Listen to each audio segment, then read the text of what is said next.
Persperity Podcast. In the shadows we find our light. Through the struggles we will take flight. Healing hearts and mending minds. Together we'll leave the past behind. Welcome to Persperity Podcast, where hope is found. Voices rising up, breaking new ground. With every story shared, we grow and learn. In this journey of healing, it's our turn. Mindful moments equal prosperous lives. Oh yeah. Mindful moments equal prosperous lives. Trauma whispers, but love will shout. In this space of trust, there's no doubt. We'll explore the depths of pain and grace, finding strength in every embrace. Welcome to Persperity Podcast, where hope is found. Voices rising up, breaking new ground. With every story shared, we grow and learn. In this journey of healing, it's our turn. Mindful moments equal prosperous lives. Mindful moments equal prosperous lives. Take a breath and join the ride. Together we'll walk side by side with open hearts and open minds. In this podcast space, true peace we'll find. Welcome to Persperity Podcast, where hope is found. Voices rising up, breaking new ground. With every story shared, we grow and learn. In this journey of healing, it's our turn. Mindful moments equal prosperous lives. Mindful moments equal prosperous lives. Persperity Podcast, a safe space for people healing from trauma. Persperity Podcast, a safe space for people healing from trauma.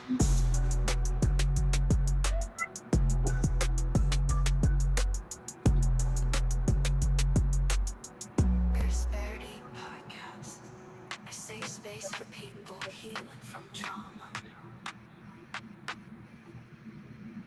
Hello, everybody, and welcome Hello. back to welcome back to Persperity Podcast. And from my understanding, I think I'm on episode 37 or 38. I'm not sure.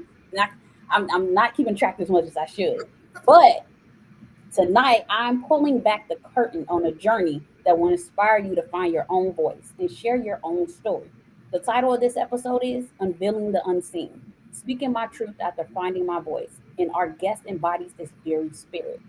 Kinadee Jones is a force of nature, a brilliant, inspiring artist, and an incredible storyteller who knows what it takes to rise from the ashes of self doubt and reclaim her power. She's here to share how she transformed her deepest fears into her greatest strengths. Please welcome the incredible, the unstoppable, Kinadee Jones. I'll give you a moment to talk about yourself before we get into Hi. Oh Speaking man. of Kingston, hey Kingston. Right, we knew who's gonna be on there. Well, hi everybody. My name is Kennedy. I don't really know how to like explain myself. I just tell people I'm very outgoing. I'm very just me. Anything new in my life, I'm just working. I'm trying to travel the world. I got places to be. I'm trying to go see the world. So that's the only thing that's new in my life is me trying to get my passport and me leaving United States of America. Yes, okay. You have a business? You want to shout out a business? Shout out to KC Medical Coding. That's my mom's business. I work with her, but she has a phenomenal medical coding business. So you guys know anybody that's trying to get into the field, hit your girl up. Medical Coding, KC Medical Coding. She will get you right for sure. Yes, okay. Come through. Yes. All right. Are you ready to get into these questions? Let's get into it, girl. I'm nervous, but we here. Hey, nervous only mean that you're ready, right? Right. All right. This first question is Kinadee, Unveiling the Unseen is a powerful title. What does that unseen part of your journey represent? And what finally gave you the courage to bring it to light? Oh, that's a good question. I would say honestly, I told myself I couldn't be in the dark for too long. And I felt like being in the dark just kept me feeling like it was darkness after darkness after darkness after darkness being piled on me. And I'm like, okay, God, like I'm ready for you to start showing me what I need to do, like what I need to show in my life. And he basically was just like, just be yourself. Like you don't need to ask anybody else how you need to be, just be yourself. And so I just started to just be myself, and then I just started to feel very much more lighter. It's like the weight of the darkness got off of me, and I just felt very just like, okay, God, you was right. All I need to do is be myself. I don't need to try to be somebody else. I don't need to try to be like how they are on social media. Just be Kennedy, and he can figure everything else out. Wow. Beautifully said. Wow. Okay. Okay. Next question. Your title also speaks to finding your voice. Can you describe what it was like to feel voiceless and what was the very first moment you realized you had the power to speak your truth? Ooh, I have a lot of moments where I felt voiceless. I think like being younger, like growing up in school, I was the dark skinned girl. So like you would see a lot of people look past that person or look like, oh, she has nothing to say. She's not even in the crew. So I think growing up I just have to tell myself like it doesn't matter what other people say about you. It did take me a long time to get that, but I had to tell myself like it doesn't matter what nobody else think about you. Like you have a voice. Your voice does matter. And if no one else hears your voice, God hears your voice, and that's all that matters. Like that's 100 voices to me. That's a million voices to me. If God hears my voice, I don't care about what one person got to say about me. So I think it all started just when I was being younger and then growing up and then trying to tell myself like, oh man, these people are telling me I don't have a voice. Is that true? And then God's literally telling me like, no, you do have a voice. You just have to find it. Yeah, because most of the time, like, that's really good what you said because a lot of people look at the voice aspect as in like I need to verbally say something. I need to verbally do that. Finding your voice is also in connection with how you move and what you do and how you go about doing it, and it's an alignment. So for you to just like know that you needed to tap into God to be like, hey, yeah, God, I'm learning to find my voice. Give me the guidance, give me the direction. That's Yeah. so I And it's commend you on actually that. hard too. Like I would say, it's definitely not an easy journey. Like to ask God to help me find your art, to help ask God to help you find your voice, because it just feels like, geez, like God, do you hear me? Do I even have a voice? Do I even matter to people? And then eventually you will start to talk more, and then eventually you just start, like I said in the first one, like you just start to become yourself, and I'm like, oh, okay, my voice does matter. Okay. Yes. Powerful. Look, you got these people in the comments. Kingston says, hey, y'all. Your mom says, hey, listen to my girl. Shout out to KC Medical. T. Jones, Mug, hi, beautiful. Ella, That's my dad. Deja S, hi. Shout out to Hi, everybody. Deja. Hi, Dad. Hi, Mom. Hi, Kingston. Hi, Miss Ella. Yes. I'm sorry. I have people literally texting me because they know that you are on the podcast and they're just like, look, can I watch this later? Is she live now? You are popular. That's all I'm saying. You are popular. People are like, Kennedy, what? I had That to makes me feel special. yes. So transitioning into another question, getting a little deeper. Okay. Oh, let me take the glasses off now. Okay. So trauma often forces us into survival mode. What were some of the mental and emotional strategies you developed to simply get through each day? Hmm. I don't want to sound cliche, but honestly, prayer would literally help you with a lot. Like when I was in my darkest moments, when I was dealing with like a situation in my life, and it just felt like man, I don't have no way to get out. It was just like, okay, all I know is to do is to pray, and it doesn't have to be like a long overdrawn prayer. It don't need to be 10 minutes. I can literally say, God, I need you right now, show me what to do. And within those 4 or 5 words that I just said, God would literally be like, okay, I got you. But to get me through those darkest moments that I went through, I had to tell myself to pray, like actually pray. Like if you feel like he's not listening to you, just pray. But that's all for me. So your relationship with God, how did that start? Oh, this is a good one. Okay, so I tell people all the time, like my dad, he's a minister. My mom, she's a woman of God. Like they grew up in the church. So for the longest, when I was younger, I told myself I don't want to be a a minister's daughter. I don't want to be a pastor's daughter. I don't want to be in the church. I want to be myself. Like I want to be free. I want to be like those girls on TV that be outside. And then I started to actually like grow up when I was like 18. I took it my own way. I took my own route. And I realized that it wasn't all what it brought out to be. And I felt like I was sinking more and more each time because I wanted to do it my way. I didn't want to follow my mom. I didn't want to follow my dad. I just wanted to do it my way. And it was like each day was something else, something else, something else. And knowing that I needed to talk to God about it, I would tell myself, no, I'm gonna just talk to myself about it. Like I got myself, like I'm straight, like I don't need nobody. And sure enough, I did need somebody. But I think after I got out of my situations with what I've been through, I went to Women Evolve. So shout out to Pastor Sarah Jakes Roberts. I went to Women Evolve, and it was the lady was just like all the women were just talking about how like God doesn't look at you because of what you've been through. God looks at you because of who you are, and it really spoke to me because I'm like, oh, I'm thinking because I took my own way out that God's looking at me like, how dare you do that? Like, how dare you? And he's not looking at me like that. So after Women Evolve, I started to like read my Bible more. I started to pray every day more. I started to like actually journal, talk to God each and every day. And it was like the more and more I do that, I just got on fire. Like it was like, oh, like I got this fire inside of me.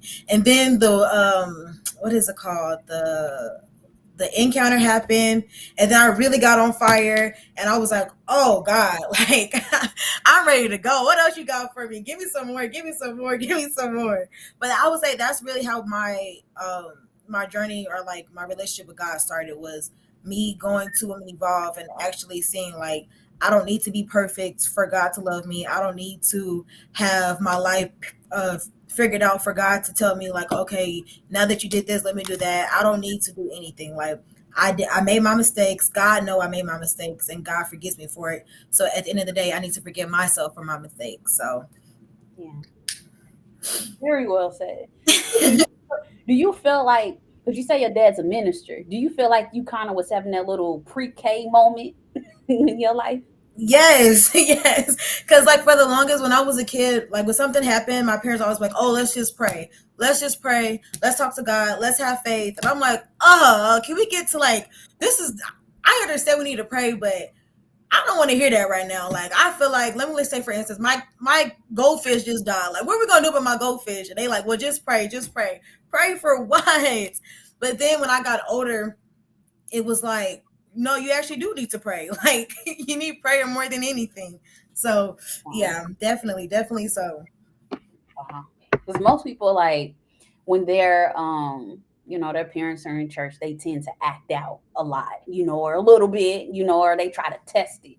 It don't seem like you was necessarily, you seem like you kind of was testing it, but at the same time you was like, look, I'm trying to go my own way. Like I'm trying to just figure myself And out. then I'm it's out. also hard too, like because people look at you like, oh, your dad's a minister, you shouldn't be doing this, like you should not be acting like this, or your mom is in this in the church, you shouldn't be acting like this. And then that also made me feel like, dang, like I just want to experience my life, like I just want to be me, and y'all putting all this pressure on me to not do this, not do this, it makes me want to do that. So that was I would say that would be the most that I act out on, was like just saying like, okay, y'all tell me not to do it. Now I feel like I have to do it, but God cut that out real quick.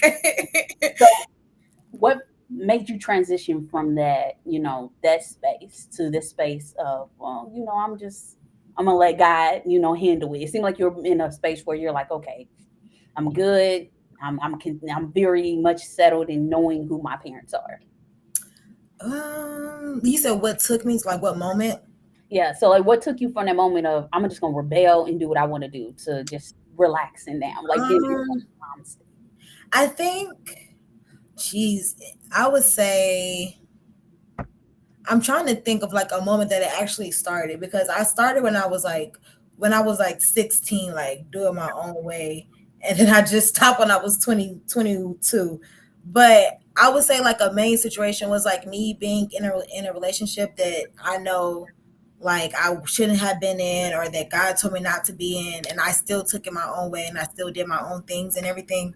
But I think after that moment, I think I had poured myself out so much into somebody, and I had like was so heartbroken. It felt like my God, it felt like my heart was not even there, and that's when I realized like I don't have nothing. Like I have my own apartment, I have my own car. At that moment, I didn't have no apartment, no car, and I'm sitting here like God, like I absolutely have nothing. Like no money to my name. I'm barely working in my job. Like I have nothing. And I think that moment after I realized, like, you know that say when they say if you don't have nothing but God, then you have a whole lot. Mm-hmm. After that moment, I sat and I was like, God, like I need you more than I realized. And that really what took me to be more like open about myself. Like I didn't have nothing. I prayed, talked to God. 2 weeks later, I got a car. 2 weeks later, I got a new job. 2 weeks later, I got this. I went on vacation. I did this, and it was like stuff would start flowing into me, and I was like, whoa, whoa, whoa, God. Oh, geez, I don't know how to feel. And I was letting you know that he never left you. Yeah, Wow. he definitely was. Mm. Wow. Thank Yeah, you for sharing that. You ready to get into another question? yeah. Let's go. Can you share an experience where you felt the most isolated in your struggle and what allowed you to eventually reach out and connect with others? Okay. So I would say my relationship, like, and I want to say I'm not bashing anybody because, stuff happens, life happens. But when I was in my relationship not too long ago, I was in a season where I was overly obsessed with the man. Like, I know people look down on that, but I was like obsessed with this man really really bad, where I didn't care if I didn't talk to my mom. I didn't care if I didn't talk to my dad. I didn't care to go to church. I didn't care about none of my friends. Like I didn't care about nothing as long as he made me feel wanted in a sense. And I think for the longest he took that and like hung it over my head of like, oh, like I've been here for you, you have nobody, like what now? So in that moment, I would say I felt the most isolated because I didn't have nobody. So when stuff happened with him, I didn't have somebody to call to or a friend to talk to and say, "Hey, girl, like da da da happened. He did this. Like, what should I do?" I literally just had myself, my phone, and him, and that's all I had. But when I got out of it and I started to like actually realize like, okay, yes, God was still with me in that moment. I just didn't know it. It was like it was so much more refreshing. And then I started getting my friends back. Oh my gosh, how I miss my friends. It was like when you isolated from people, it just feels like you're like stuck in a little box and you don't have nobody to talk to. You Yeah. have nothing. Like you don't have no life. And so when I started getting my friends back, I just felt more like, okay, I can actually do this. Like I felt empowered. I started talking to my mom more. I started talking to my family more. And it was like, okay, it wasn't me just feeding myself in my head. Like it was the relationship that I was giving more attention to. I was giving the relationship the attention that I should have given God, and I didn't do that. So I would say that would be the most isolated moment for sure. Okay. Thanks for sharing that. Yeah, of course. Thank you. Wow. Because like sometimes we don't realize where we are in our lives because we don't identify the trauma beforehand. We think the trauma happened in the moment of us going through stuff. Some things traumatically happen, but we don't know how to identify it as such.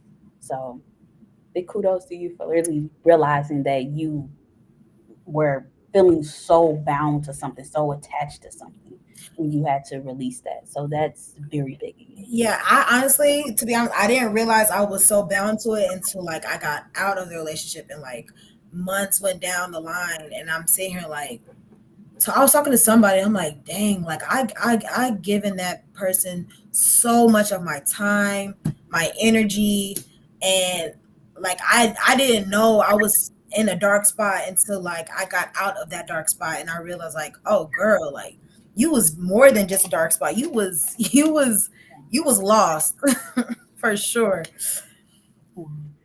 Which brings me to my next question. Wow. What was your relationship with your own identity during the most challenging parts of your journey? Did you feel like you had to hide or change who you are? Girl, you asking some deep questions. Um, I would say kind of like I had to hide myself just a little bit. I wanted to like when I was in my relationship, I really wanted to please him. Like I wanted to like look like this person for him, be this person for him, so he can love me the same way. But besides of the relationship, like in the whole situation that I've been through for was that 6 years, 7 years, I literally did not know who I was for the longest. Like I would talk to guys some day or some days, and I'm like, God, who am I? Like, who do you want me to be? How do you want me to be? I don't even know who I am, or small stuff like that. But girl, I'm talking now. What was? Go back to the question again. Make sure I'm answering the question. No, that's fine. There's no perfect way to answer the question. Okay. If you flowing, then flow with that. But the question was, what was your relationship with your own identity during the most challenging parts of your journey? Did you feel like you had to hide or change who you are? Okay, okay, good. I was on the right path. So I did have to hide myself for sure. I did not talk as much. Like people that know me know I'm a talker. Like I will talk anybody's ear off. I can talk a cat's ear off. My dog, he's probably tired of me because I talk his ear off the most. So people that know me know I like to talk, but in this moment, I did not talk at all. Like I think I was very quiet. I didn't want to say the wrong things to people for them to get mad at me. I didn't want to say the wrong things to myself, like say things out loud, and then like now it's deep that back in my thoughts. Like I at this moment I dealt with depression. Like depression was very very heavy. Like it was just I had to hide myself a lot, a lot, a lot, a lot, a lot. So like now that I'm finally talking, I bet people probably like, "Oh, girl, you got a mouth on you." So, like, side note from there, who you think you get your personality from more, your mom or your dad? Oh, she gonna love when I say this, but my mama, some days when she's talking and making jokes and saying things, I'm like, "Ooh, that's where I get it from." I don't like this. I'm talking just like you, or like a girl be like, "Oh, you sound like your mom," and I'm like, "No, I don't." And then like she'll say something, I'm like, "Girl, I sound just like you." That's a mess. So I would say 100% my mom. Watch her make a clip of this She specifically. is. She is. And play this for you and let you who you say you sound like, who you think you got the most personality? Me, right? She gonna hold it over my head. Watch this. As soon as it's over, she can probably gonna call me and see me and be like, "So you say you act just like me, huh? You remember on Destiny's podcast, girl? Please." Yeah, parents they definitely try to, put that over your head and let you know, like, hey, you said it. You said She will. She will. She like about time you admitted it. I was just waiting for you to say something, girl. Okay. that's right. All right. Transitioning into another question. The healing process is rarely linear. Can you talk about a time when you felt like you were taking two steps forward and one step back? I'm actually kind of still dealing with this. So my healing from my relationship was healed already. But I think now my journey with God, my healing is more like healing within myself, like forgiving myself for things that I did that I know or that I knew was wrong. So I would say a couple months ago, honestly, I I thought I heard God tell me to quit my job and do something else. Mhm. So I did that. And then I was trying to move into something else and it didn't work. And I'm like, oh, God, I thought you said, was it just my thoughts? And then I would do something else, try to get back onto it, and then I fell off again. And then it was like the money was getting tight, my car was behind bill, it was my insurance, my phone, it was like everything was behind. And I'm like, okay, God, like you told me to do something and I'm doing it, and now I feel like I have nothing. Like now I feel like you're ripping me right back to what I just can't overcame. Um, so I think like in that moment, I was just telling myself like, okay, like I'm not gonna lie, I did fall short a few times because as a young adult, it is very hard to like have my faith built strong because you have the internet, you have TikTok, you have YouTube, and you have all these different people who are not per se Christians, or they don't do the word, or they don't do stuff as church people or Christians would do, or pray. And like it's like you see their life is just perfect. They got a new Mercedes Benz, they got a new phone, they got their hair did, they got all this extra stuff done. And it's like, okay, God, you told me to do this, but why am I still waiting? Like, why? What's going on? I have no money. I have my bills are not paid. My car's behind. Like, you told me to do something. Why am I still waiting? And when I fell off, I stopped reading my Bible. I stopped journaling. I stopped listening to my Christian music. I was like, you know what, God, I got it. Like, this is why I did it in my first self. Like, this is why I went along my first time, my first journey, and just took it my own route. And that didn't work, obviously, like the first time. But now I'm slowly getting back to like, okay, God, I don't need to expect like when you say something, it's gonna happen the next day. Like for instance, like I've been praying for a husband since for a year. I God told me he was gonna give me a husband.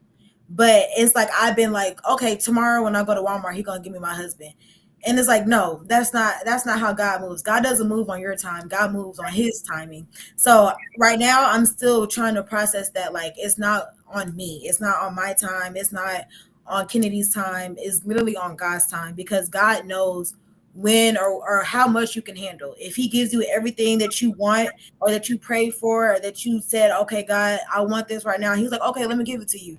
You're going to mess it up within the next day. Because God knows if I had a husband right now, I'll probably be divorced by tomorrow. So I don't understand. Same here. I work with you. Same here.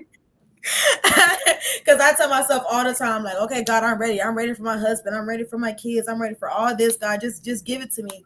And then it's like, oh, but if a guy talks to me like this, I'm shutting down. So I would Same, say, same here.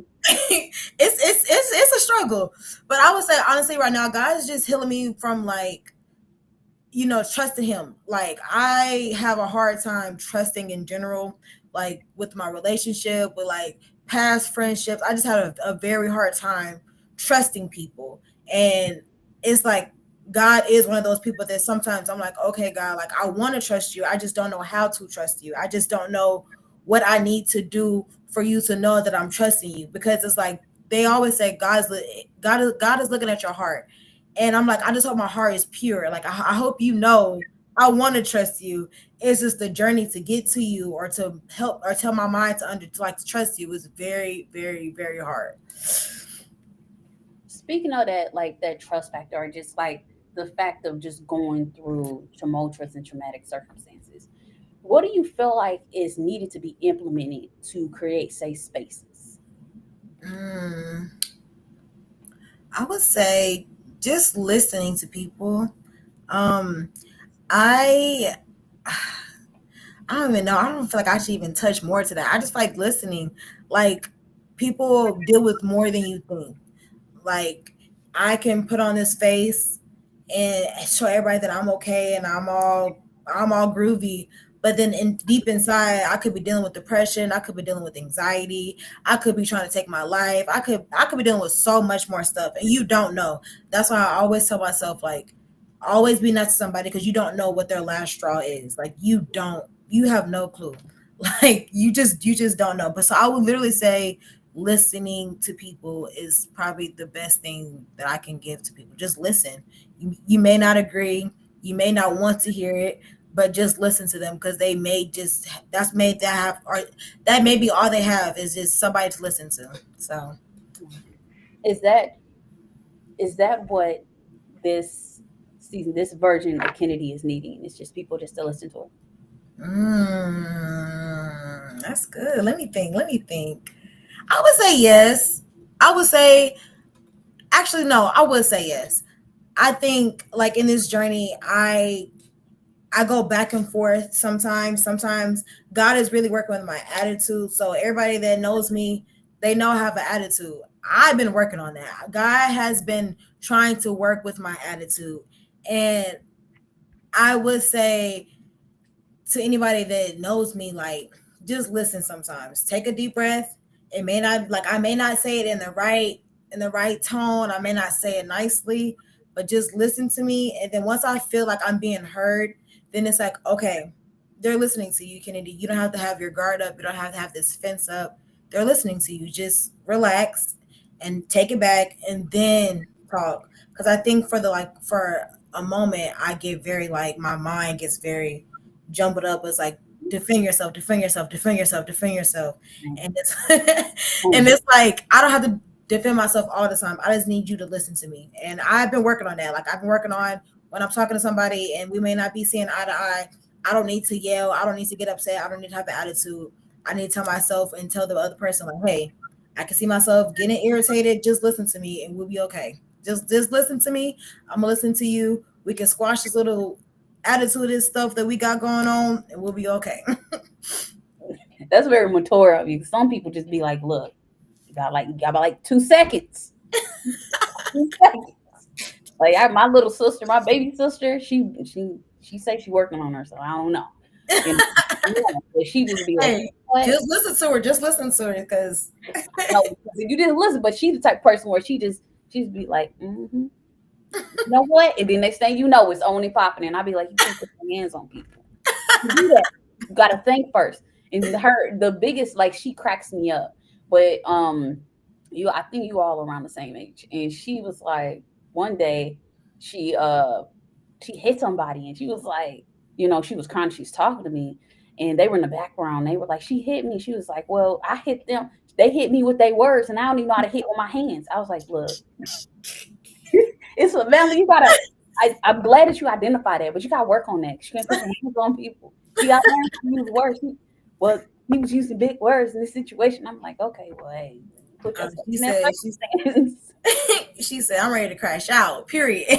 Right. That's why I was like, I can't say much to that. But she hit me. It hit me mentally when she said it. She said he hit me with his words. So I had hit him with my hands. I was like, she was like, well, and I was like, okay, that's you. That's how you handle that situation with that dude. But she was like, I ain't like the words that was being said.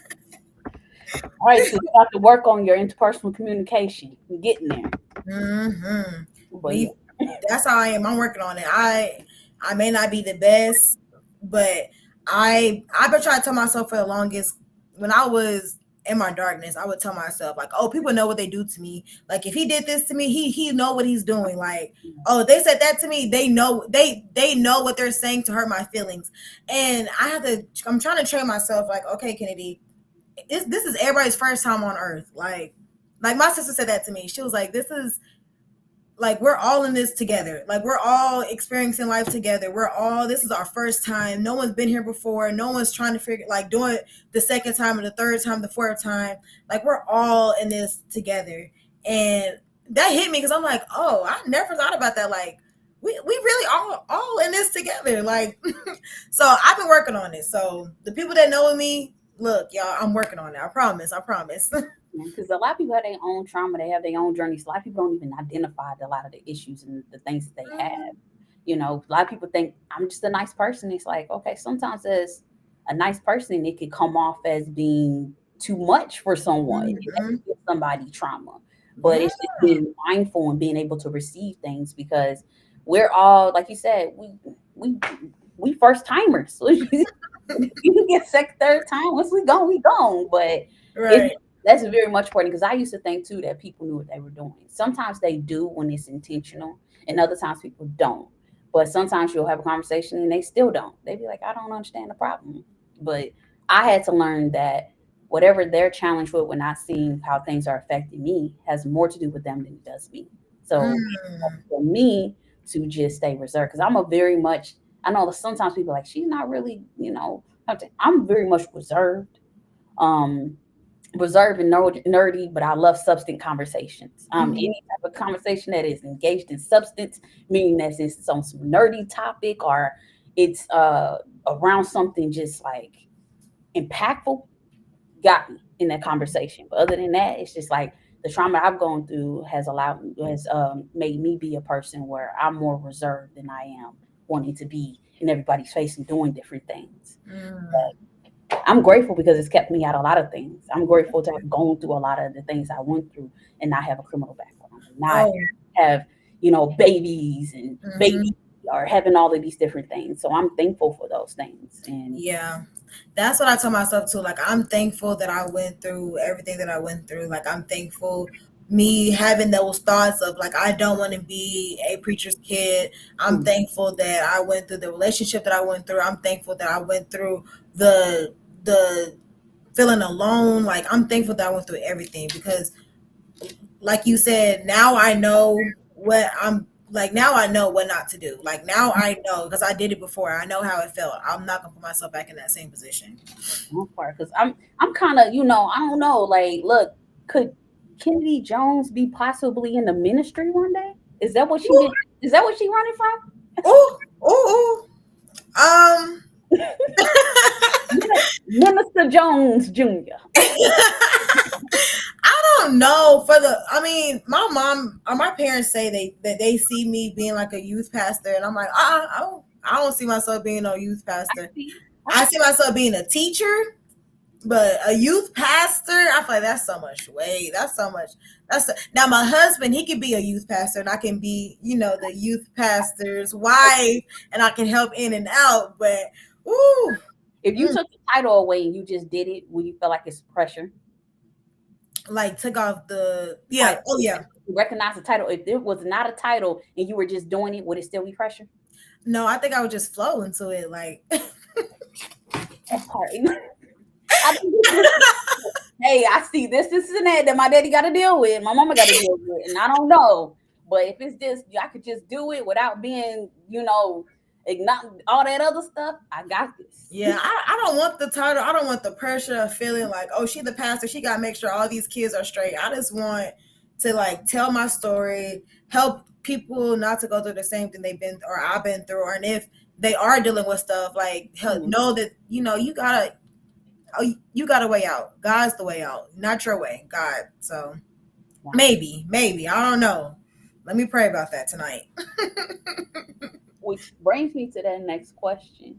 Often there's a point where you transition from being a victim of your circumstances to a survivor. Can you pinpoint that moment for yourself and describe what it felt like?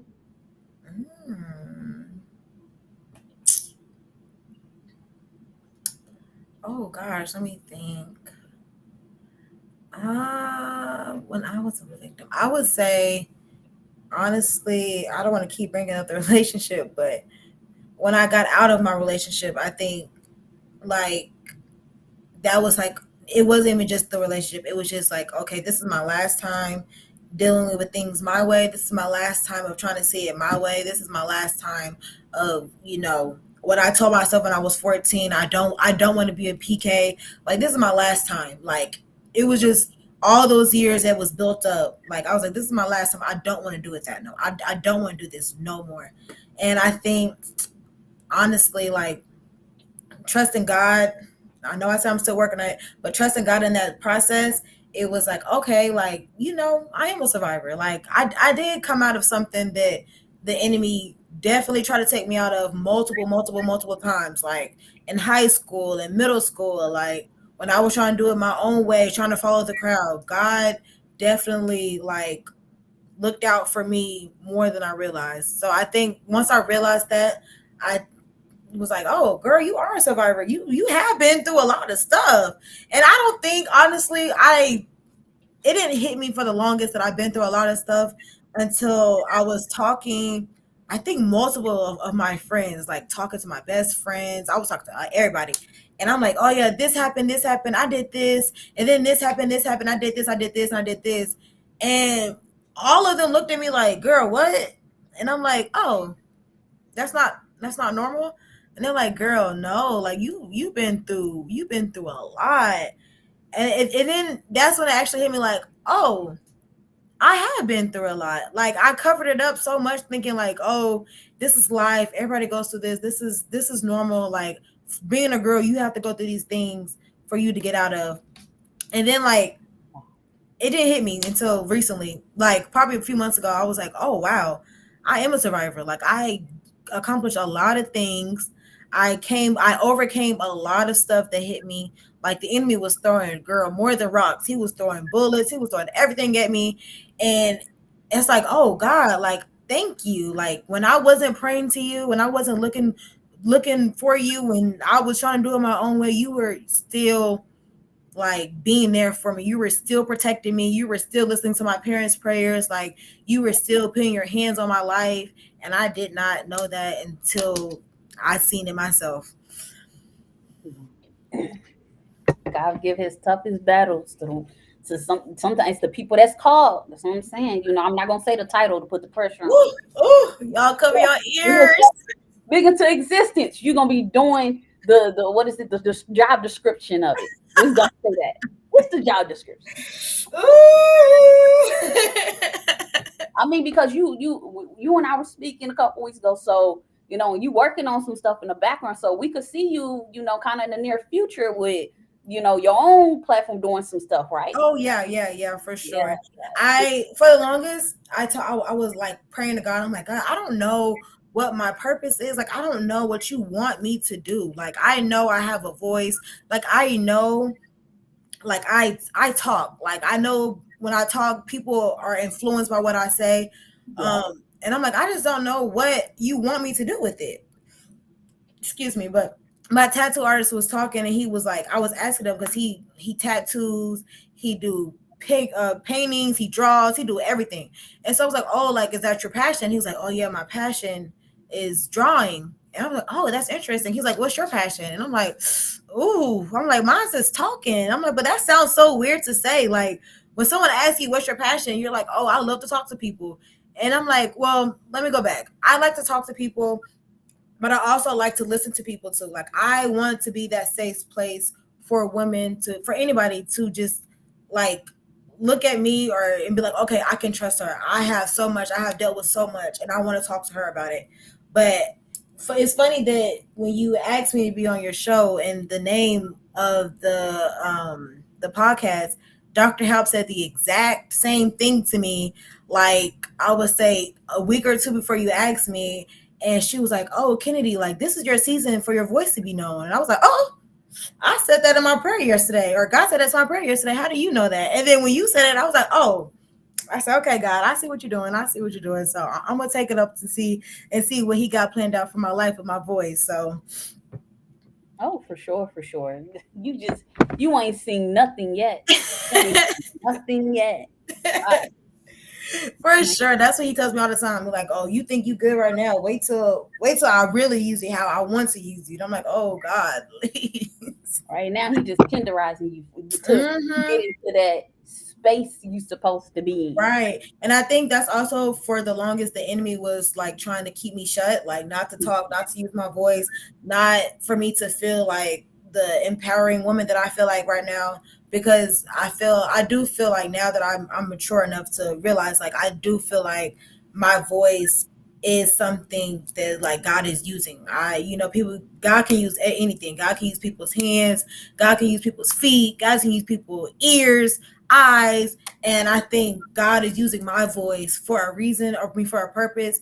And I'm just waiting to see what that purpose is. It can be anything. So if y'all see me, anywhere, just know I got all y'all that's supporting me right now. Yeah, they in here deep for you. That's all I'm saying. This chat's popping. Oh man, hold on. I said that. Yes. So I'm going to a few more questions. Okay. What was the most significant lie your trauma told you? And what was the ultimate truth you had to embrace to overcome it? I would say the biggest lie that I would tell myself over the years was like, you're not enough. Like, yeah, you may feel like you're worthy, but you're not. Like, and I would tell myself that almost every single day. I would look at myself and be like, oh, my friends got boyfriends. I don't. I'm not enough. Or, oh, they looking at her to be this. I'm not enough. Or like me feeling like I'm an outcast. Like it just always felt like I was never good enough. When I was in my relationship, I didn't feel like I was good enough. I wanted to be better. Parents, I'm sorry, but like sometimes before I was being a child and I felt like I was never good enough for my parents. Like I never, like I've always heard you're not good enough. Like you're not good enough. You have to keep trying. You have to keep pushing. You have to keep working, like for you to feel like you're good enough. And then, like I said, when I started reading my Bible and I started to like listen to God and listen to like my Christian music again, and like pot like Sarah Jake Roberts and Pastor Mike, I was like, oh, this is the enemy. Like this is not truth. This is not real. Like this is definitely the enemy. I'm not gonna lie, I'm still processing it. Like not processing it. I'm still like healing from it, I would say. But it has definitely gotten a lot better. Like who I was, I would say 2 years ago, I'm not that person no more. Like I'm not.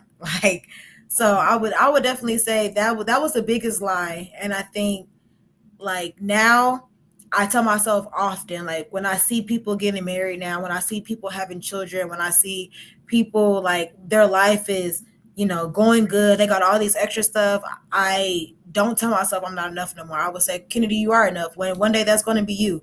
Like one day you are going to get that husband. One day you are going to have those twins. One day you are going to feed everybody that helped you up. Like one day you are going to be that. So yeah, I would say that's what I'm dealing with now.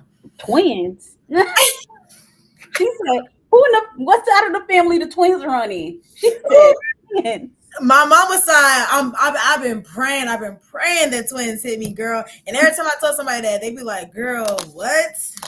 But now for the longest, now that my friend is watching, Deja, me and her wanted 10 kids each.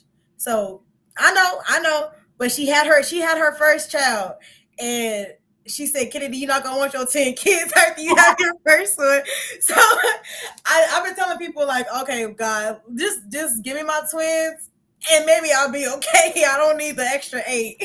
That sounds like me. Twins born on both my biological mother and my biological father's side. So I'm like, look, if I had twins, I'm good. Yeah, see? I want a boy and a girl. See, and I'm good. See? And like I'm like, God, I pray. People gonna think I'm crazy, but it's okay. God does it. I pray every night. I'm like, God, I pray for my twins that they up there with you and they just can't wait to see their mama. God, I pray for my twins and I have my days picked out, girl. I'm ready for my twins. I say either twins or triplets. Now triplets, I don't think this is gonna be the twins for now. Wait, your mama a twin? No. She has like I think her grandmother or her mother had twins, and it skipped my uncles and my aunt, and then it skipped my cousins. Or well, I should say none of my cousins have them right now. And I'm like, God, I'm the chosen one. I know it. I can feel it in my toes. I'm like, God, I can feel it in my toes. I'm the chosen one. God's not gonna let me down. I'm gonna have my twins. I know that's right. Never know. It may be in alignment with the fact of you walking into your purpose, getting out there with your voice, meeting your husband, and then your twins come. And who knows? It might be quadruplets. Ooh. He said not the crazy. All I'm saying, Mr. and Mrs. Jones, get ready because your pockets are about to be broken. Oh, yep, for sure. Go ahead, Grandma and Papa. Y'all got it.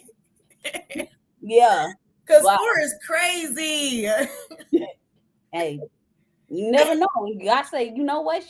She praying every night. I'm gonna have to double it up.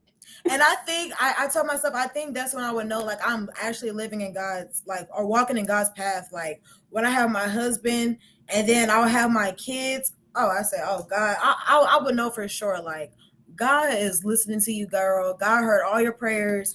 God got you your husband on the side of you with your twins. Oh, you set. You gonna have that. You gonna have girl. Existence. Oh yeah, it's already here. I just gotta get my husband gotta find me. There we go.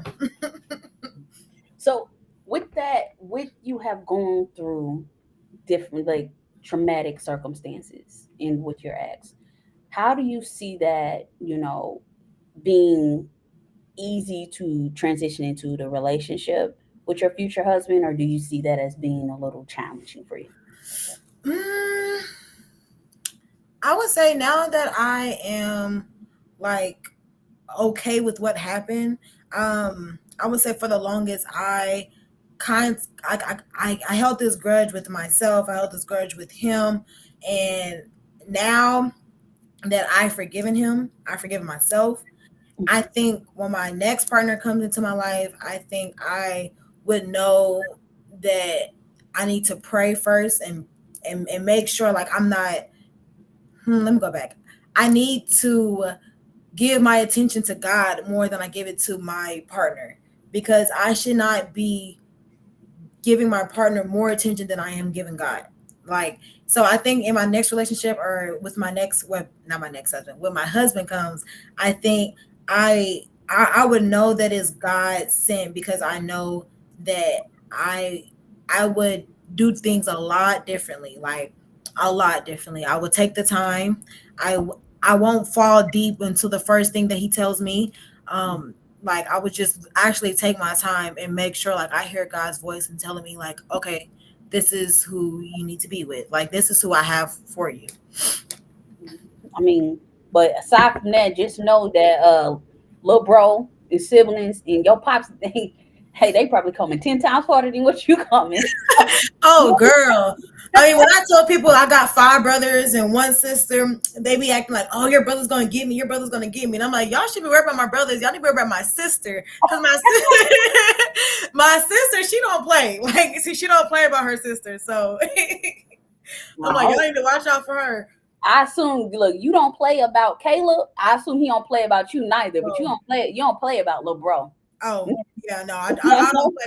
Yeah, my brothers, they all go so hard for me. When I was dealing with, it was something that somebody did to me, and I had like, oh no, it was a prank. It was a prank going around on TikTok, and I had told my older brother, and I was like, and Caleb was there too, and I was like, oh, like da da da happened, and they was like, what? Where he at? I'm like, oh, y'all love me, huh? Okay, I love this.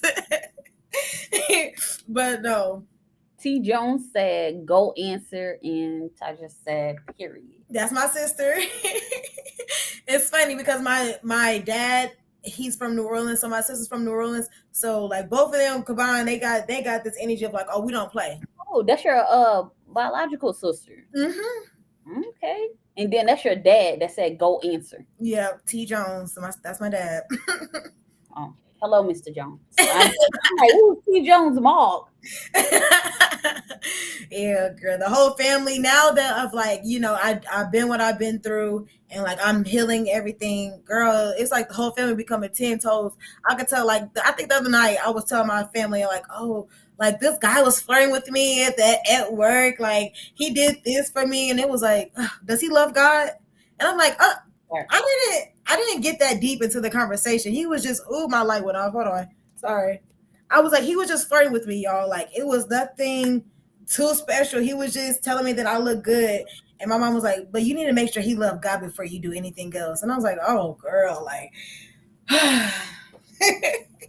Speaking of that love, you addressed falling in love with God. How did Kinadee fall back in love with Kinadee? Honestly, I would say I'm still falling in love with myself. I think every day I try to tell myself often, like when I feel down, when I feel like I'm depressed, when I feel like I'm shaken up, I will look at myself in the mirror and say, okay, Kinadee, like you are beautiful. Like you're gorgeous. You may not have the body that you want, but that's the body that God gave you. Like you can't be mad. Like, so I'm like, okay, you are beautiful. So I'm still giving myself a little bit of like extra love sometimes. Sometimes when I make mistakes, I kind of like I would say like I get so mad at myself because like I hold myself up to a very, very high standard, and I'm like, Kinadee, you have to be this person for yourself. And when I do something that's not 100% how I want myself to be, I get very like angry at myself. But then when I get angry, I go back and tell myself, okay, Kinadee, you made a mistake. It was just a simple mistake. You love yourself. I love you. Like, it's okay. Like, people make mistakes all the time. Everybody make mistakes. Everybody make mistakes. So I would say I'm still giving myself a little bit extra pieces and tell myself like, Kinadee, you are gorgeous. I love you. If no one else, if you feel like no one else loves you, if you feel like you're not pretty enough, if you feel like you just lost in the sauce, I love you and God loves you, and that's all you need. So I would say 100%. I'm 90% fully loving Kinadee. That's good. I know it hit different when a man tell you that you're beautiful and you're gorgeous, and it do hit different when your parents tell you. But I'm going to say you are gorgeous. Embrace that. You are Thank gorgeous. you, girl. You are too. Personality wise, like you literally bring the energy, and your presence is greeting before you even come. So that's big. A lot of people don't know Thank how to you. have that, because when people go through things, they get reserved, such as I, or in certain environments where I'm like, I don't know about this, but it seems like you show up every single time being you. Never stop that, because Yeah. people do not, they shut down in environments. Don't shut down, you know. But say, don't turn me down, turn me up. That's good. Turn you up, because you definitely be that person. You're definitely that person. 'Cause I remember when we were at the Rosman at church, and you came up and they were like, all right, go to the table. And next thing I know, I'm like, okay, Kimmy sitting right here. She was like, so I was like, hey. Yeah, But I try to make it my, I wouldn't say my mission or my, I would say goal, kind of, just to be myself. Like I try to make at least one person smile a day. If I could get 20 people laughing, okay, I'm good. I'm good. But if I get one person smiling, then it feels like, okay, like, I feel good. I have people at my job tell me all the time, like, girl, you're the only reason why I come to work. Like, you're the only person, like, you make work better. Like, you make me feel like, okay, like, we got it. And I'm like, oh, that makes me feel good. Like, I just be trying to be myself, and I want everybody else to be themselves too. So that makes me feel good. So I appreciate it, Destiny. you welcome. You welcome. I have a few more questions for you. Yeah, go ahead. What does it mean to live a prosperous life, especially in the light of what you've been through? So for the longest, I thought like that would just be like money, like being rich, having the house, having the picket fence, having I'm a country girl, having the horses and the chickens and all that extra stuff, having my own land. I thought for the longest that's what it's supposed to be. I think honestly now is like my relationship with God. I'm working on it, but I think knowing, like, hearing God's voice when I pray, and like knowing that God is listening to me, knowing that he's the one that's helping me make the decisions that I need to make in life, it makes me feel like, okay, like that makes me feel like I got all the money in the world. That makes me feel like I'm just the richest out there. Like, y'all may look at my bank account, but girl, you was not rich. But when I talk to God and I'm like dealing with something, and I know within a few moments or anything, and God answers my prayer just like that, I'm like, oh, I'm rich. Like, God loves me. Like, God cares for me real bad. That part, that part. You are way richer than you realize. Like, You you have such an amazing family, like literally loving and caring. Um, I mean, just come on now. You are very, I'm not gonna say that you're just blessed with a family you have. You're blessed because you are truly embracing the personality that God gave you. Aside from Miss BB being the the don't parent. give her too much credit, Destiny. She finna take this and run with it now. I can hear it right now. I feel like Where you at, Miss BB? it. She gonna say something. I can feel it in my toes. She said I'm working. I'm telling you. But yeah, like you literally are an essence of light and just greeting spiritually, just of who you are. So just being able to walk in that, because sometimes we have to be told that our light is doing what it's supposed to do, and because sometimes we don't feel like it's lighting. It's like, damn, I'm not. This is not lighting. Like, I'm not.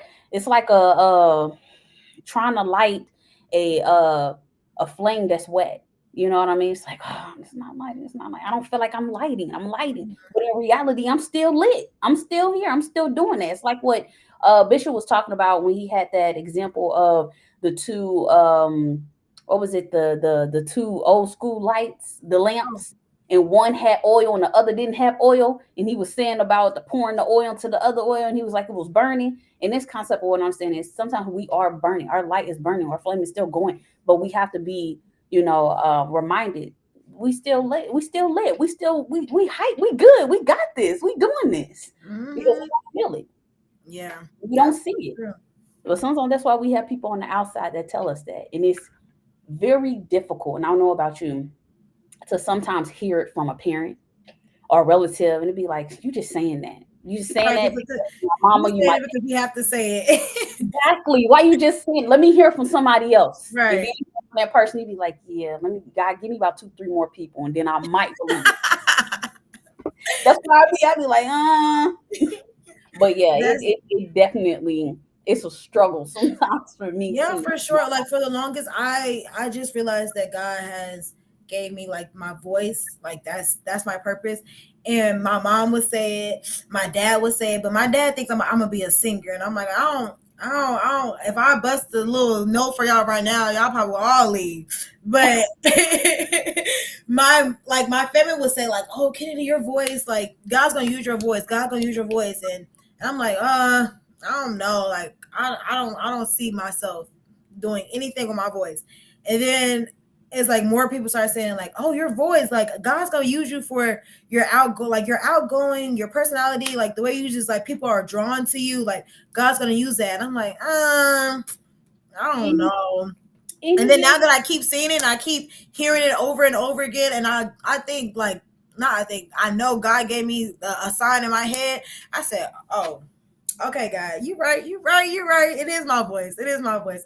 But Dad is just not singing. I'm not gonna sing. hey, you never know because your voice may sound very beautiful to the right person. They need to hear it. I'm telling you, everybody carries a different tune that sounds completely different, and it can Mm-hmm. be the most beautiful thing.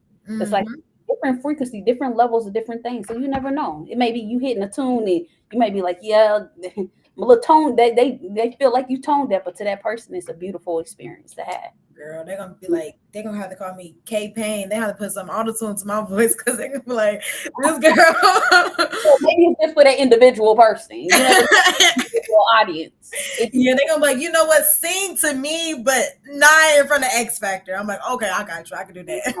But we already know you're gonna use your voice though, because look, we already been in talks with this big project that's coming up, and I'm hyping that. Mhm. 'Cause I'm very excited because I cannot wait for you to just be out there knowing that you're doing what you are like passionate about, and I'm telling Yeah. you, if you're in that space, I know it's gonna flow. Go ahead. Yeah, God has actually like I have prayed about it since like we talked about it. I prayed about it. And I'm like, God, like if it's for me, show me. Like let me know that it's actually for me.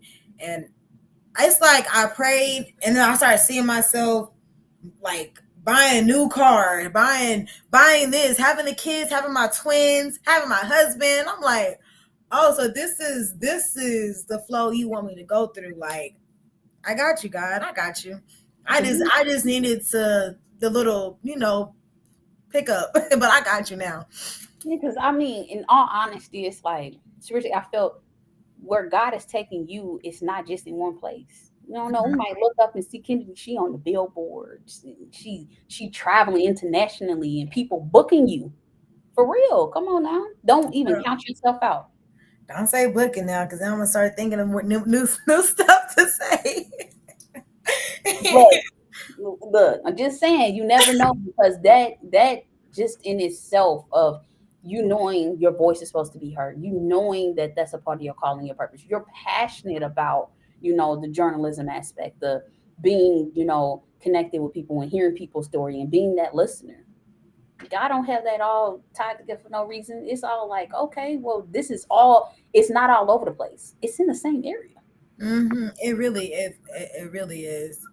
It really is. I mean, I'm excited to see what God like has for me and how everything's gonna move. I think God's timing is like perfect. I think, for the longest, I would tell myself, like, okay, I feel like this is what it is, but I don't feel like this is what it is. And then God will, like, it is. And I'm like, no, that's not God. That's just my thoughts.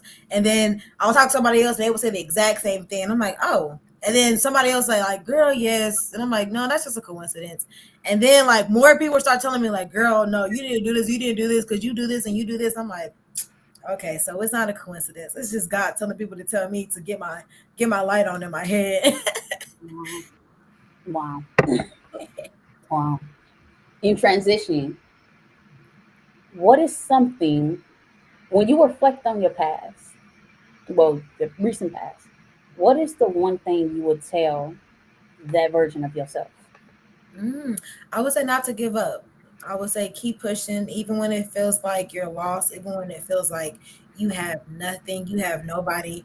I would definitely say just to keep pushing, like keep going, because it may not seem like other people are seeing you, but you see yourself. Like I know what I've been through. I know exactly everything that I tell people, the things that I don't tell people. Like I know everything. So like I know in that point that younger version of me was very just in a dark spot, just hoping that someone would just turn on that light for her. And I would definitely tell her just keep pushing. Like turn on for yourself. Like you're gonna get there eventually, but keep pushing and don't look back, because once you look back and you start seeing like, okay, look, the road ahead of me looks all dark, but the light is back there. It's not back there. It's ahead. It's definitely ahead. I try to tell myself often, like, when I deal with things, I will look back and I'm like, dang, but I did this and I was able to do this and I got this and I did this. And I'm like, I can't see what God has ahead of me because it didn't happen yet. Like, I don't know if God is actually going to give me the stuff that I prayed for. And I'm like, but back there when I was doing all this extra stuff, now that seemed more my type of speed. And I'm like, girl, keep pushing. Like you said, you just need your light. Like I have my light and God gonna guide me on what path to take and what path not to take. But as long as I have my light and God's right there with me, I'll be good. So I would definitely tell myself to keep pushing 110 times more. Keep pushing and never, never, ever, ever, ever, ever, ever, ever, ever give up. No matter how hard it may look, no matter how hard it may feel like you're just stuck, don't give up. It's beautifully said. What What would you say to the stigma of black women in mental health? What would you say to that? What is the misconception that is had? Girl, let me cross my legs for this one because this is a good topic here. I would say, don't tell black women like when they get upset, oh, you're just a mad or an angry black woman, because no one wants to hear that. Like nobody wants to hear that. Sometimes people are really, they just want to express how they feel and let it out. Don't sit up here and say, oh, you're just an angry black woman or you're just angry. I'm not angry. I feel this way for a reason and let me express how I feel. Wow. So I would definitely say that to people. Like, don't tell a black woman she's just being an angry black woman, because you don't know the pain that she's going through. Already being a black woman in America is a lot. So I'm Yes, like, you just adding more flame, like more fuel to the fire. Like you're just adding stuff to it, telling her not to be angry when you don't know what she's dealing with. You don't know who rejected her because she's black. You don't know who said something about her at work because she's black. You don't know who said like, oh, I'm gonna give this person a job, but she has more qualifications, but she's black. I don't want this black woman. Like black women deal with so much stuff that people feel like they know, but they don't know. And you won't know unless you're a black woman that lives through it. So I right. would definitely say stop telling women when they're angry, like, oh, you're just a mad black woman. Just listen to her. Like that's all black women wants to be is like me is to do is like just listen to her. They want to be heard. They want to make sure like you are there for them. We like you said, you're there for them, because we already have to tell ourselves to be something or do something that we're not. Like I shouldn't have to tell myself, oh, I'm gonna do this, I'm gonna do it my way, I'm gonna do it myself, I'm gonna be this natural black independent queen, and I don't have to do that. Like just be there like you say he was going to be there for her. But definitely I feel like black women deal with, I'm not going to just say it because I'm a black woman, but more trauma and more mental stuff, because we carry so much more weight than anybody else. We carry the weight of being black. We carry the weight of being a woman. We carry the weight of not to show that stigma of being an angry black woman. We carry the weight of just trying to please you and please myself at the same time. Like we carry so much weight, and it's a lot. Wow. And beautifully said, because that's 100%. Because the thing is like a lot of people don't understand, and I'm probably about to talk language you probably understand. There is a African American DSM-5, which is the diagnosis, you know, tool that they use to diagnose people. And a lot of times they use the Western civilization, which is the Caucasian way of diagnosing people. And I get it. I didn't know about the Black DSM-5 until I went to an HBCU. But it's very much important that African American people are being, diagnosed appropriately, but also that we're not placing diagnoses as people's identity, because nowadays people are attached to those things. A doctor said I got anxiety. I got anxiety. Okay, well, you're possessing it. You're possessing that spiritual thing that's becoming you. So you're becoming that very thing that someone told you that you were. So every time you speak, oh, I'm frustrated. I got anxiety because it's this, and that. We have to be careful because those words and those different things are very powerful, and we place that level of I would say ignorance on African American women because known to, we're aggressive, we're angry, we hard to get along with, we're this and all these things. But in reality, it's because we have not been exposed to an environment or a space that makes us feel safe enough to embrace the many emotions or experiences that we do have. That's so true. That is so true. I went on a little nerdy rant. No, that's true. I was just telling my best friend about this the other night. Like, I was telling her, like, for the longest I was saying, oh, I have anxiety. I have anxiety. I deal with anxiety. I deal with anxiety. I'm like, all I'm doing is calling it in. Like, I'm calling what I don't want to have to be, to be there. So, like, I'm trying to fight it, but then I'm still calling it what I don't want. And my mom told me that since I was a kid. Like, don't ever, like, your words are very powerful. Your words are more powerful than you think. So, watch what you say, for sure. Because I feel like a lot of things now, they have so much for Black men, young Black men. And I feel like a lot of things now that are for Black women or womenish in general, it's always you got to dress this way, you got to walk this way, you got to talk this way, to be more in your femininity. That's dismissing the fact that there's things that mentally that need to go into play. Teach another Black woman how to speak to another Black woman elegantly without feeling intimidated when you walk in the room. Right. Yeah. We see each other and let each other know that, hey, different challenges have happened. So don't be offended. Yeah. You just like, oh, I gotta let them know. No. I feel like there's a lot of safe spaces that are they're coming more created for Black men, older and younger, opposed to Black women. In the environments, again, it's embrace your femininity. And that's great to embrace your femininity. But we need to implement more of the mental health aspect into that, because it's more than just being in your femininity. Because if I'm going through mental health things, the last thing I want to worry about is how I'm going to get up every day and put all this stuff on. Because when I get home, I feel less than. I'm going to be dealing with depression. I'm going to be dealing with all these other things. So really pinpointing on that and guidance and knowing that, it's okay to have bad days. It's okay to feel like what you're dealing with is trampling down on you. It's to be in that moment, because we be like, get over it. Like, oh, you've been sitting telling me to get over something that's supposed to help. No, the best way to get over something is to get through it. Oh, for sure. I tell my friends all the time. Anytime any of my friends come to me with any problem and they're like crying or they're like, I don't know what to do. Like, I just feel so angry. Like, these are my emotions right now. I'm like, it's okay to have those emotions. Like, who said that you can't cry? Like, who said that you can't do that? Who said you can't have an attitude? Who says that? Like, just because the other person is telling you, like, oh, you're not supposed to cry. Like, be a big girl. Like, no, these are your emotions. You're crying for a reason. Let that out. Let those emotions out. You're angry for a reason. You want to cuss. You want to throw things. Now, I don't condone violence, but if that's how you like release yourself, release it out. Like, let it out. Like, you're balling up all those emotions inside, and they're coming out.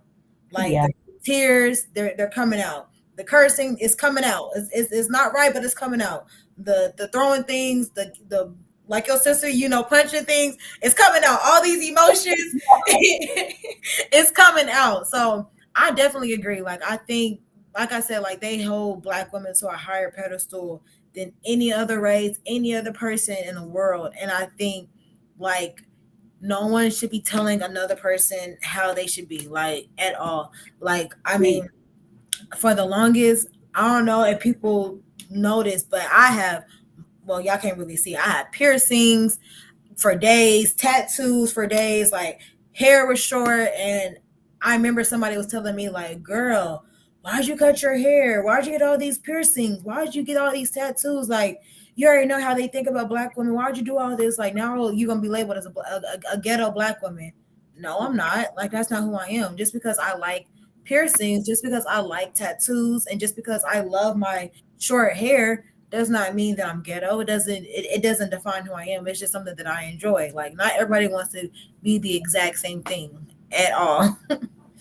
You're unique, and there's nothing wrong with standing out and Right. being uniquely who you are. Because some people Exactly. have been their whole entire lives never been able to embrace exactly what you embrace, and then they act up, and that's what they call that midlife crisis. Hmm. So, with all these different things that they're doing, it's like live.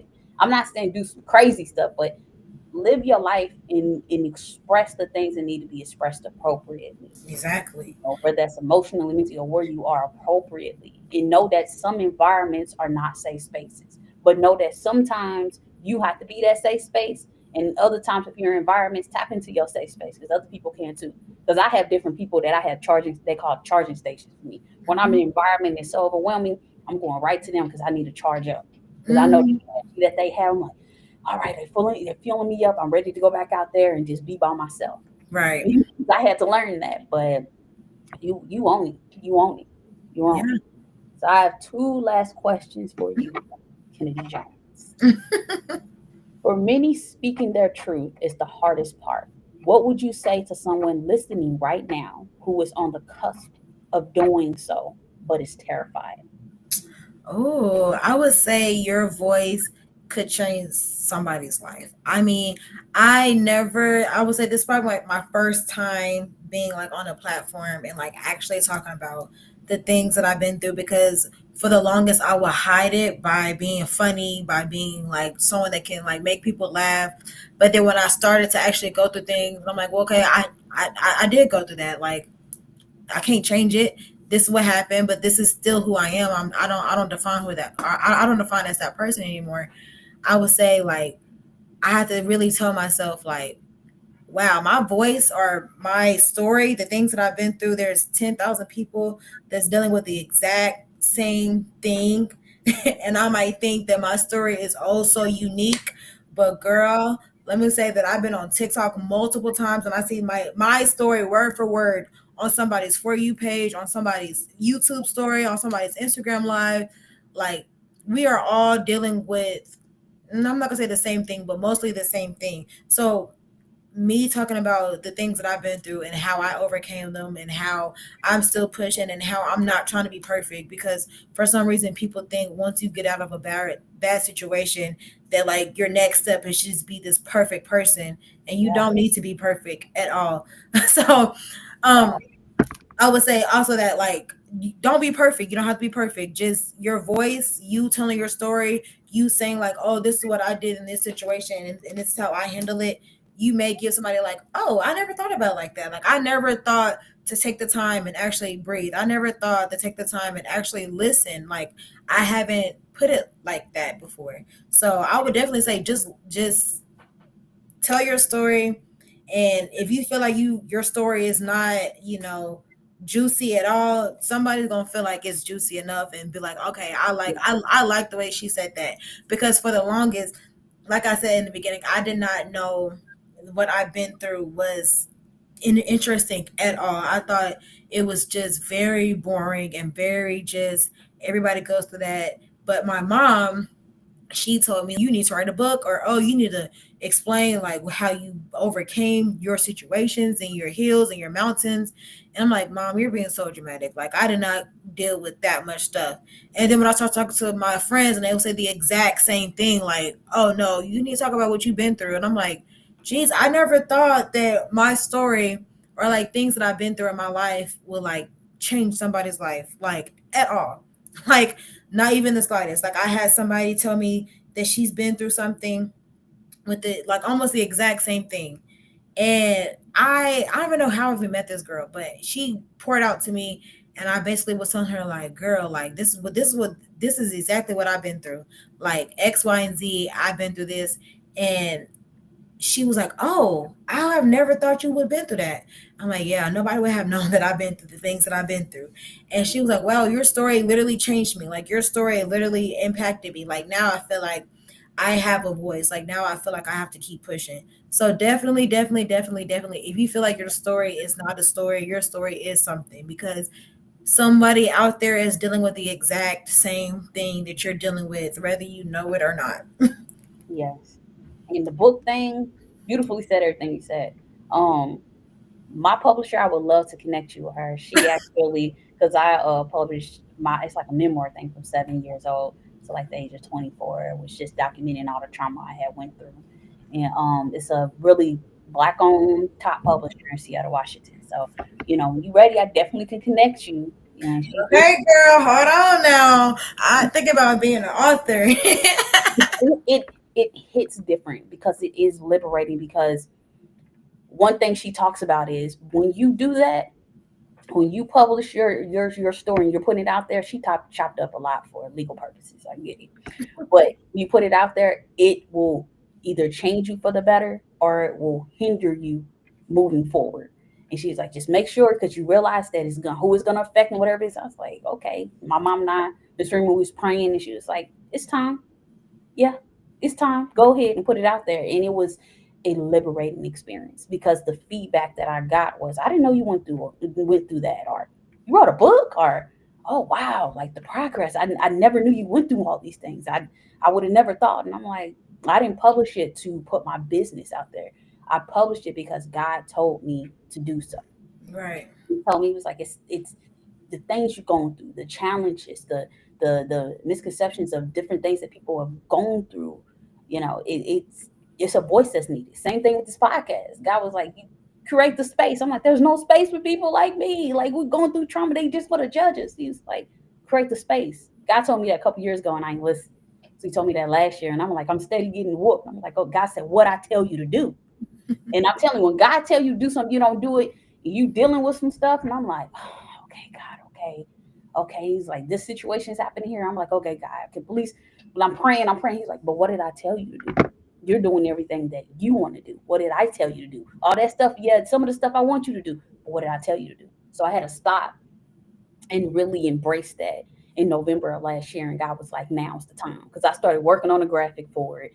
And then I started getting everything together. And God was like, yeah, the date is this Monday. The last Monday of November was when I had my first podcast. And glory be to God that every Monday since last year in the end of November, I've had guests that come on and they tell their testimony. I always say, it's tumultuous to triumph, and from trauma to testimony. There's people coming on there just sharing different things, and it's a blessed experience. But I have to stay prayed up because everybody's story is like different. But it's just when you're walking in your purpose and you're doing what you're supposed to do, it's all gonna align. It's a lot of selflessness that goes into it. 'Cause I'm telling you, some Mondays I'm like, like, I'm like, I don't know. God said, what I tell you to do. And I show up, I'm be like, God, I'm like, okay, God, I see what you have for me in this episode. And I see what this person needed. So I appreciate the people that do tune in. And appreciate the people I do impact and having you as a guest. But I just want to influence you to know that if God's telling you to use your voice, because not just what you've gone through, but your purpose is all tied. Like, for real. Is Mhm. that deep. It's that deep. So do that. Do that. Yeah, And for sure. my last question is, what's next for you, Kennedy? How do you plan to use your voice and your truth to continue making an impact? Ooh, I would say I want to create my own space. I think what's next for me, let me go back. I think what's next for me is actually following God, like, and actually listening to Him, and actually okay, like God does have a purpose for my life. I just need to follow it. So I think my next plan of my life is just to make my own platform, and I want to create my own space of like having women, black women more say, but just women of in anybody, to have that open space to like let their feelings out, let their emotions out, let them like just talk about the things that they don't are not able to talk about, their identity in Christ, because I feel like being a young adult and being in Christianity, they have this stigma where you have to be perfect for God to bless you, for God to use you, and you don't have to be perfect. You don't have to bash yourself when you make mistakes. You don't have to shut yourself down when you do something wrong, because God is still going to use you no matter what. Like, yeah, you may fail or fall in, but just get back up. Like, get back up and keep pushing. So I would say next for me is to actually use my voice for people, like whether that's my podcast, whether that's going on live, whether that's TikTok, anything. I just want to be that person where I'm helping other people find their voice too, because everybody has a voice and everybody has a gift. Their gift may not be their voice, but everybody has a gift, and I want people to know, like, you have a voice just as much as I had a voice, and you can use it to impact somebody else. Wow. Beautifully said. Beautifully said. Is there anything that you want to share before we wrap up this podcast episode? I would say that this was very fun. I was very nervous. I don't know anybody know it is, but I was very, very nervous, but I did it and I'm super proud. But I want to say thank you, Destiny, for bringing me on here and like give me the space to actually talk about things and like let things out and not have a cover up and just be my natural self. That's always a blessing, to be somewhere and actually be yourself. So I do appreciate it. I do appreciate everybody that's watching. You are very much welcome. You have been an amazing guest. Your dad said, "Proud daddy, Devinetta." So excited to see what God has in store for you, best. All right. So that was Kinadee Jones, everybody, and what a powerful journey she shared with us. Her story, a beautiful testament to unveiling the unseen and finding the courage to speak your truth. It is exactly what Persperity Podcast is all about. If Kinnadee's message resonated with you, show her some love by liking this video. Don't forget to subscribe and hit that bell so you'll never miss an episode that could change your perspective. Share this with someone who needs to hear it. Join me next week for another inspiring conversation. Until then, remember, mindful moments equal prosperous lives. Thank you, Kennedy. Bye, guys. Thank you, Destiny. You're welcome. In the shadows we find our light. Through the struggles we will take flight. Healing hearts and mending minds. Together we'll leave the past behind. Bye, everybody.